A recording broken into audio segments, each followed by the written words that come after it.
시쿵 시즌4는 시의 테마로 여러분들을 찾아갑니다. 문학으로 삶을 논하고 문학으로 세상을 읽는 김은자 시인입니다.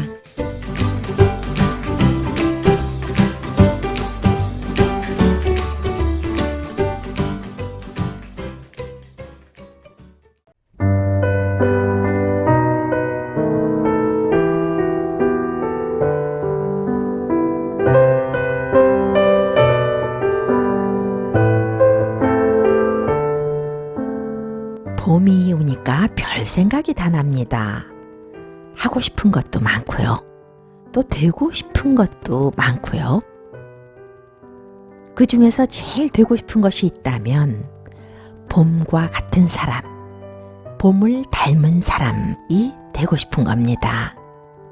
봄과 같은 사람은 어떤 사람일까요? 아마도 늘 희망하는 사람, 기뻐하는 사람, 따뜻한 사람, 친절한 사람, 또 명랑한 사람, 온유한 사람, 생명을 소중하게 여기는 사람, 고마워할 줄 아는 사람, 창조적인 사람, 긍정적인 사람, 뭐 그런 것 아닐까요? 봄 하니까요, 원망하고 불평하기 전에 내가 해야 할 바를 최선으로 성실하게 수행하는 사람이 되자라는 생각도 하게 되고요. 또 겨울은 저리 가라. 희망과 용기를 갖고 매번 어려운 시간마다 새 다짐하면서 나아가는 사람, 그런 사람이 봄과 같은 사람이 아닐까 합니다. 오늘도 시로 공감하고 시로 삶을 나누는 문학 프로 시쿵, 여러분들과 함께할 김은자입니다. 올 봄에는 정말 봄과 같은 사람이 되고 싶네요. 되고 싶은 것뿐 아니라 봄꽃이 만개하는 이 좋은 계절에요. 봄을 닮은 벗도 만나서 친구하면서 이야기 나누면서 지낼 수 있으면 얼마나 좋을까, 그런 생각을 하게 됩니다. 봄과 같은 친구 시쿵이 하겠습니다. 겨울을 지나온 여러분들에게 메마른 회색 땅 같았던 삶에 봄비도 촉촉히 좀 내리게 해주고요. 언 땅을 뚫고 겨울을 빠져나온 여러분들에게 좋은 시로 삶의 문학으로 함께 하겠습니다. 산다는 건 혼자 사는 것이 아니잖아요. 문학 역시 작가를 혼자 하는 것은 아닙니다. 혼자 하는 것 같죠? 혼자 글을 쓰니까요. 그런데 혼자 하는 게 아니거든요. 어디선가 누군가 작가의 시를 읽고 공감하고 함께하는 그런 독자들이 있어서 시가 빛나는 거고요. 또 그 인연 속에서 삶이 풍요로워지고 단단해지는 것 아닌가 합니다. 그럴 때 우리는 그 이상의, 그 너머의 일을 할 수 있는 것 같아요. 그래서 그런지 더욱더 이 시간을 청취해 주시는 여러분들이 저에게는 정말 소중하고 귀합니다. 네, 오늘도 좋은 시 두 편을 소개해 드리면서 저의 해설과 감상 곁들여서 살아가는 이야기로 이 시간을 한껏 수놓아 볼까요?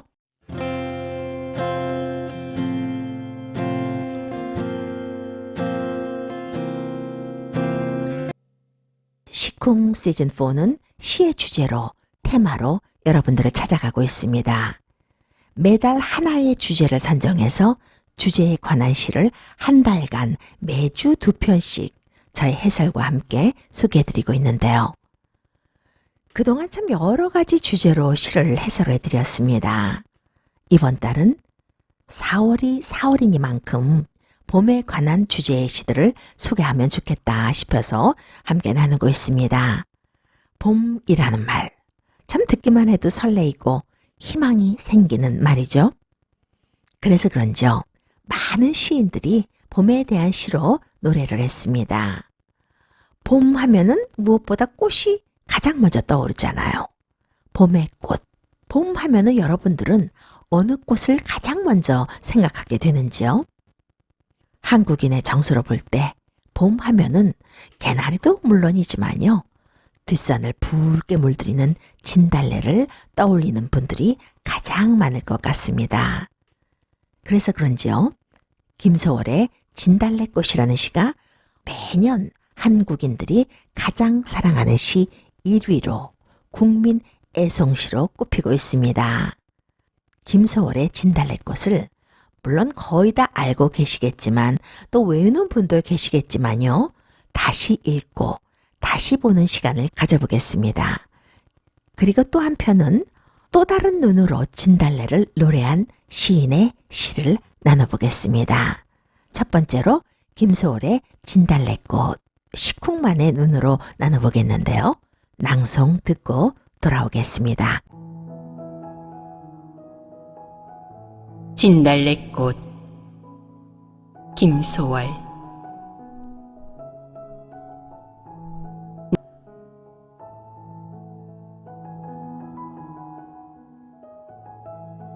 이 시는 들어도 소박하고 진솔한 정감이 느껴지는 시입니다. 간결하고 소박한 가락, 친근감이 느껴지면서요. 우리 민족 고유 정서와 어쩜 이렇게 잘 맞아떨어지는지 들어도 좋은 시입니다. 사랑과 헌신, 체념에 그치는 것이 아니라 강인한 극기의 정신까지 느껴지는 시잖아요. 그러니까 떠나는 님을 말없이 고이 보내드리오리다 하면서도요. 나보기가 역겨워 떠나는 님을 위해서 진달래꽃을 아름다다 가시는 길에 뿌리는 그 절대적인 사랑. 그런가 하면 또 가시는 걸음걸음 꽃을 사뿐히 들여밟으소서라는 그 이별의 슬픔을 축복처럼 승화시키는 비애라고 할까요? 아픔이라고 할까요? 아무튼 그런 느낌들이 겉으로 표출되지 않으면서도 죽어도 아니 눈물 흘리오리다 라고 끝을 맺는 시인데요. 한국 분들이 가장 좋아하는 시 중에 하나입니다. 많은 분들이 김소월의 진달래꽃 하면은요, 말없이 고이 보내드리겠다라는 시기 때문에 그럴까요? 자기 희생으로 한을 승화시키는 전통적인 여성들의 이별, 여성상 그런 것들을 생각하는 것 같아요. 이 시는요, 굳이 여성상이라고 하면 상당히 강인한 여성상의 시다라고 말해도 과언이 아닌 것 같습니다. 나보기가 역겨워 가실 때에는 말없이 고이 보내드리오리다 해놓고요. 영변의 약산 진달래꽃 아름다라 가실 길에 뿌리오리다 해놓고요. 걸음걸음 그 꽃을 사뿐히 들여밟고 가시옵소서 해놓고요. 나보기가 역겨워 가실 때에는 죽어도 아니 눈물 흘리오리다. 이별을 부정하는, 좀 님을 가지 못하게 하겠다는 강한 만류의 뜻이 숨겨져 있습니다. 떠나는 사랑을 붙잡아두려는 능동적이고 적극적인 표현이기도 해요. 반어법을 씀으로써요. 이별의 고통을 진하게 표현해 준 시입니다. 죽어도 아니 눈물 흘리오리다. 그렇게 말함으로써 이별의 슬픔을 극복하려고 하는 의지까지 느껴집니다. 이 시는 이별하기 전의 상황을 말하는 것 같습니다. 이별을 감지하고 있거나 이별이 두려워서 상상하면서 쓴 시일지도 모르겠어요. 고이 보내드리고 싶은 마음도, 가는 길에 꽃을 뿌려서 죽어도 눈물 흘리지 않겠다고 하는 말도 다 반어법인데요. 죽어도 보내기 싫은 마음을 표출한 거죠. 그러니까 많은 분들이 이 시를요, 이별을 수용한 시라고 말합니다. 이별을 축복한 시라고도 말하고요. 그런데 이 진달래꽃이요, 이별 수용의 시가 아니라는 겁니다. 오히려 사랑 회복의 시라는 새로운 해석이 나왔어요. 진달래꽃을 님이 가실 길에 뿌림으로써 님의 마음을 다시 사랑의 마음으로 돌리겠다는 것이다 라는 연구가 있습니다. 사뿐히 지려밟고 가시옵소서 라는 시귀를 좀 역설적으로 해석할 필요도 있겠다 싶어요. 내 사랑 무참히 짓밟지 마세요 라는, 제가 이런 말 하니까요, 어떤 분이 그러시더라고요. 김소울의 진달래꽃이 그러니까 무서운 시네요 라고요. 물론 남자분이었습니다. 꽃을 뿌리는 행위가 님을 보내는 행위가 아니라요, 님을 가지 못하게 하는 행위라는 거죠. 이별의 감정에 매몰되지 않고 님과 사랑을 회복하기 위해서 어떻게 보면요, 좀 아름답게 미학적 대책을 강구하는 지극히 이지적이면서도 비애를 강인하게 표현한 시다라는 연구가 있습니다. 소울의 지성과 감성이 모두 포함된 현대시적 감수성을 흠뻑 느낄 수 있는 시죠. 가장 널리 알려졌으면서도 가장 잘못 읽혀진 시가 김소울의 진달래꽃이라고 합니다. 여러분 믿으시겠어요? 그만큼 진달래꽃이 간단한 시가 아니라는 거죠. 진달래꽃 하면요, 색깔이 짙잖아요. 또 영변의 약사는 이맘때쯤이 되면 온 산을 붉게 물들인다고 합니다. 진달래꽃은 사실 점잖고 억제의 꽃이 아닙니다. 울타리에 갇힌 관상용 꽃이 아니잖아요. 겨우 내내 야산의 바위틈이나 벼랑가에 숨어 있다가 봄이 오면 분출을 주체하지 못하는 그 야생성이 강인한 꽃이 바로 진달래꽃인데요. 그런 진달래가 이별의 슬픔을 억제하면서도 고이 보내드리는 여성적인 꽃이라면 말이 안 되는 거죠. 그런 면에서요, 소월이 아니었다면 우리는 산에 핀 진달래가 여인의 머리나 나무꾼의 지게에 얹힌 진달래의 그 소박함과 아름다움 밖에는 모를 뻔했다라는 평론가도 있어요. 다행히도요, 김소월의 시적 상상력을 통해서 진달래가 비로소 바위틈에서 피어나는 진달래만이 아니라 발걸음 하나하나에서 밟히우면서 또 동시에 희열로 피어나는 또 다른 가상 공간의 진달래꽃의 아름다움이 있구나 라고 진달래꽃의 아름다움을 발견할 수 있었다는 거죠. 김소월의 진달래꽃이 없었다면요, 이별의 슬픔을 짙붉은 진달래 같은 사랑의 기쁨과 영원성으로 느낄 수 있었을까 싶습니다. 그러니까 김소월의 진달래꽃은 이별을 아름답고 점잖게 허락한 시. 이렇게 한 세기 가까이 긴 세월을 두고 오독되어 온 셈이죠.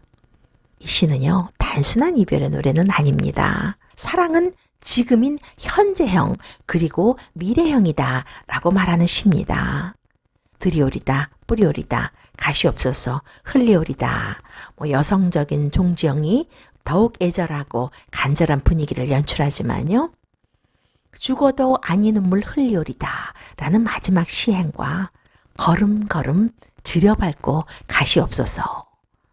이 말은 또 어떻게 해석할 겁니까? 나약한 여성만의 시가 아닌 거죠. 사랑을 붙잡아두려는 능동적이면서 적극적인 또 강인한 그런 모습을 이 시에서 느끼게 됩니다. 진달래꽃의 특성이 그런 것 같아요.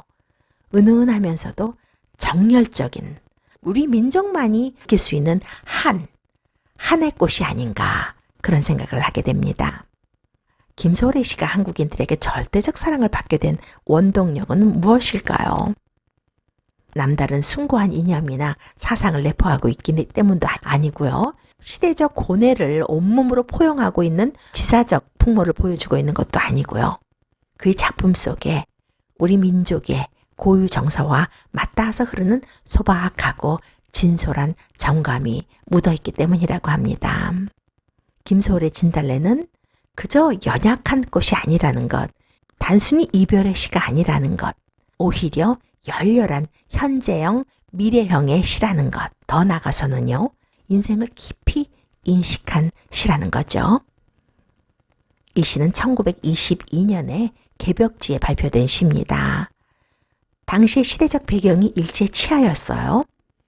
우리 민족의 가슴 속에 얼마나 많은 슬픔과 한이 고여 있었겠습니까? 그래서 여기서 님은 조국이다, 나라다 라고 해석을 합니다만 시대적 배경과 연관시키지 않더라도 이 시는 한국 민족의 비애를 누구보다 아름다우면서도 나약하지 않고 강인하게 표현해 준 시입니다. 떠나는 님의 가는 길에 꽃을 깔아주고 눈물을 보이지 않는 진달래 빛깔의 슬픔. 우리 한국 민족이 아니고는 어느 민족이 이해할 수 있을까요? 이 시를 쓴 김소월 시인은요, 본명이 김정식입니다. 일제강점기 민족 시인이죠. 1902년 평북 구성에서 출생했습니다. 오산학교 중학부에 입학했고요. 배제고보를 졸업했습니다. 33살의 짧은 생을 살다가 간 시인이지만 짙은 향토성을 전통적인 서정으로 한국의 한을 노래한 최고의 시인입니다. 진달래라는 꽃을 통해서 나라를 잃은 슬픔을 이별의 슬픔으로 역설적으로 노래한 시가 있는가 하면요. 진달래라는 꽃을 있는 그대로 보지 않고 어린아이의 눈처럼 난생 처음 보는 것처럼요. 자기만의 목소리로 새롭게 노래한 시가 있습니다. 강윤후 시인의 진달래라는 시입니다. 낭송 듣고 돌아오겠습니다. 낭송은 제가 하겠습니다.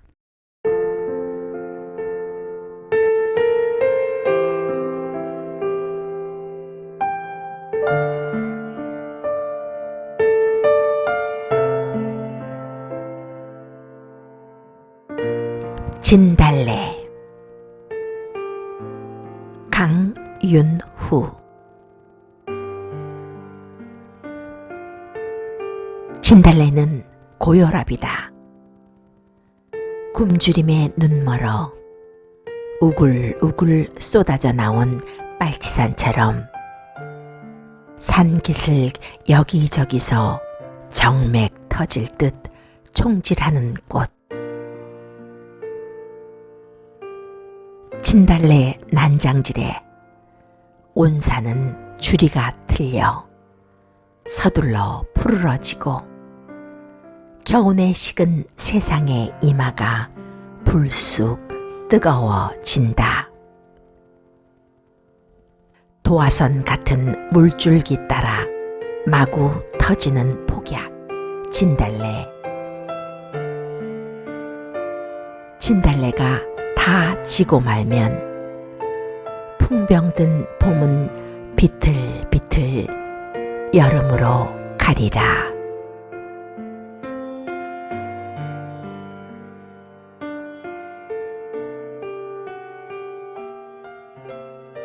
비유가 매력적인 놀라운 시입니다. 세밀한 관찰이 느껴져요. 어떻게 좋은 시를 쓸까 하는 것이 아니라 어떻게 하면 남들과 좀 다른 시를 쓸까 고민한 시 같아요. 진달래라는 꽃이 새롭게 느껴집니다. 첫 식기부터 그렇잖아요. 진달래는 고혈압이다. 아니 이게 무슨 소리? 뭐 이런 느낌이 좀 들고요. 굶주림에 눈멀어 우글우글 쏟아져 나온 빨치산처럼 산기슭 여기저기서 정맥 터질 듯 총질하는 곳. 진달래가 고혈압이다라는 말 첫 씻기가 참 엉뚱하잖아요. 이건 또 뭐야? 쉽잖아요. 고혈압이 터질 듯한 정맥으로 연결이 되면서 빨치산, 총질, 도화선, 폭약으로 이어지고요. 진달래와는 어울리지 못할 것 같은 단어들과 연결이 됩니다. 김소월의 진달래 꽃과는 거리가 멀어도 한참 먼 시죠. 참 색다른 시 같습니다. 그만큼 시대가 변한 이유도 있겠죠. 이른 봄에 피어나는 진달래를 산기슭 여기저기서 총질하듯 툭툭 붉어진다라는 표현 누가 감히 할 수 있겠어요. 진달래는 무더기로 피는 꽃입니다. 이른 봄, 그러니까 딱 요즘에요. 한국에서는 먼 산에 분홍구름이 이렇게 걸려있는 것 같다고 하면 틀림없이 그건 진달래꽃일 겁니다. 진달래는 습기를 좋아한다고 해요. 그래서 물기를 따라서 피어난다고 하는데요.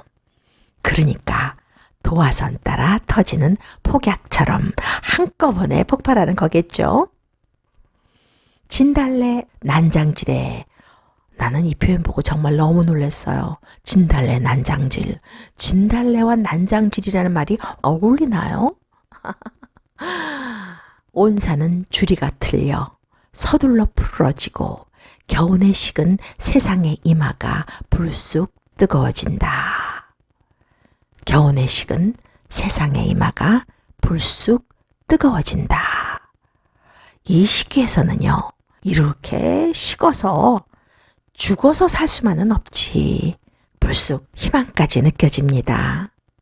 도화선 같은 물줄기를 따라서 마구 터지는 폭약, 진달래. 진달래를 어떻게 도화선 물줄기를 따라 마구 터지는 폭약으로 표현을 했을까요? 참 어울리지 않는 단어를 같이 씀으로써 그 시적 영역을 높여주잖아요. 이 시가 놀라운 건 바로 이런 점인 것 같습니다. 남들이 다 보는 눈으로 진달래를 바라본 것이 아니라요. 새로운 눈으로 진달래를 발견했다는 점입니다. 마지막 시기가 이렇네요. 진달래가 다 지고 말면 풍병든 봄은 비틀비틀 여름으로 가리라. 그러니까 난장질하듯 온 산을 줄이 틀던 진달래가 지고 나면 산이 푸르러지잖아요. 진달래가 핀 그 모습을 시인은 풍병 들었다고 합니다. 바람이 들었다고 한 거죠. 봄에 바람 드는 우리의 마음을 잘 표현한 것 같아요. 겨우내 잃었던 본색을 되찾아 죽었던 꽃들 다시 살아나고 나뭇잎 푸르러지고 그러다 보면 실록이 성숙한 여름으로 가리라 라고 말하고 있습니다.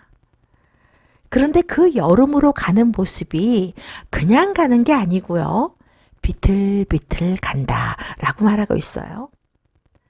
우리 불완전한 인간의 모습, 쓰러질 듯 쓰러지지 않는 푸르름을 향해서 가는 그 모습을 매력적으로 표현했습니다. 저는 이 시를 처음 읽고요.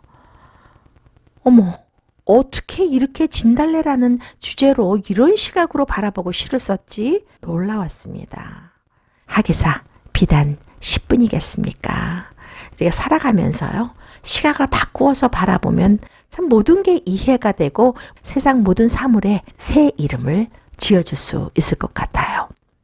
우리는 낯익음의 세계에서 살고 있습니다. 낯익지 않은 것을 보면 거부감이 들고 불편해해요. 어떻게 보면 그런 것들이 우리들이 세상을 바라보는 눈, 또 상대방을 바라보는 눈, 사물을 바라보는 눈을 굳어버리게 만드는 면도 있는 것 같습니다. 고정관념이라고 하죠. 그걸 상식을 버리고 좀 뒤집어 생각하면서 살 필요도 있는 것 같아요. 보편적인 진리나 생각, 신념까지도 가끔은 거꾸로 뒤집어서 세상을 바라보는 태도, 개념을 반대로 규정해보는 그런 훈련이 있잖아요. 그게 바로 역발상인데요. 그런 역발상이 문화를 창조하고 예술을 발전시키고 시인으로서는 자기만의 새로운 눈이 생겨서 좋은 작품을 쓰게 되기도 하는 것 같습니다. 또 인간관계에서는 좋은 관계를 갖게 해줄 수도 있고요. 이 시를 쓴 강윤후 시인은요. 1962년 서울 출생입니다. 본명은 강헌국입니다. 고려대 국문과와 동대학원을 졸업했고요.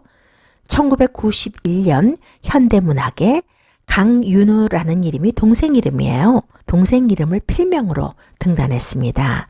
첫 시집인 다시 쓸쓸한 날에가 유일한 시집입니다. 현재 무교인 고려대 국문과 교수로 재직 중에 있고요. 남자이면서도 여성적인 톤으로 시를 발표한 작가이기도 한데요. 첫 시집인 문학과 지성사에서 발간한 다시 쓸쓸한 날에 이 시집은요. 정말 문학을 좋아하는 분들한테 많은 호응을 얻은 책이에요. 나오자마자 절판되었던 시집입니다. 쓸쓸함에 반하여 라는 시가 있는데요. 너무나 매력적인 시입니다. 저도 한때 강윤우 시인의 시를 많이 좋아했어요.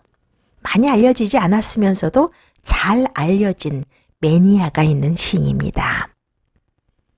앞산과 뒷산에 진달래 터지는 봄입니다. 봄에 떠오르는 꽃 진달래.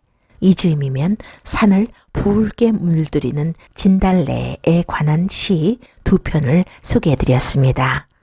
문학으로 삶을 나누고 아름다운 한국시로 세상을 건너가는 시쿵. 여기서 인사드리겠습니다. 좋은 하루 되시기 바랍니다. 저는 김은자였습니다.